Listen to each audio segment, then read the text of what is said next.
সৌর পঞ্জিকা অনুসারে বছরের প্রথম দিন আসাম, বঙ্গ, কেরল, মণিপুর, নেপাল, উড়িষ্যা, পাঞ্জাব, তামিলনাড়ু এবং ত্রিপুরার সংস্কৃতির অবিচ্ছেদ্য অংশ হিসেবে অনেক আগে থেকেই কেবল ঋতুকালীন উৎসব হিসেবে পালিত হতো বাংলা নববর্ষ। তবে কালের বিবর্তনে এটি সর্বজনীন নববর্ষ হিসেবে পালিত হয়ে আসছে। আর বাংলাদেশে ১৯৮৯ সাল থেকেই আনুষ্ঠানিকভাবে পালিত হয়ে আসছে বাংলা নববর্ষ উৎসব।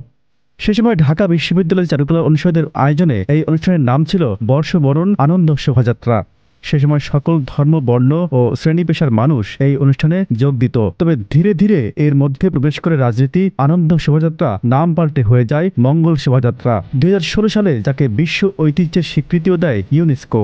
তবে সংশ্লিষ্টরা বলছেন, মুক্তিযুদ্ধকে যেমন নিজেদের সম্পত্তি বানানো হয়েছিল, ঠিক তেমনই পহেলা বৈশাখের অনুষ্ঠানকেও নিজেদের দখলে নেওয়ার চেষ্টা করেছে আওয়ামী লীগ। নাম পাল্টানোর পাশাপাশি তাদের প্রতিপক্ষ রাজনৈতিক শক্তিকেও ঘায়েল করার উদ্যোগ নেওয়া হয় কৌশলে। সাম্প্রতিক কয়েক বছরে শোভাযাত্রার বিভিন্ন উপাদানে অনেকটা প্রকাশ্যেই হেয় করা হয় বিরোধী রাজনৈতিক পক্ষগুলোকে, মঙ্গলের পরিবর্তে যা সামগ্রিক অমঙ্গল হিসেবেই কাজ করেছে বলে মনে করেছেন সাধারণ মানুষ। Z news, Dhaka.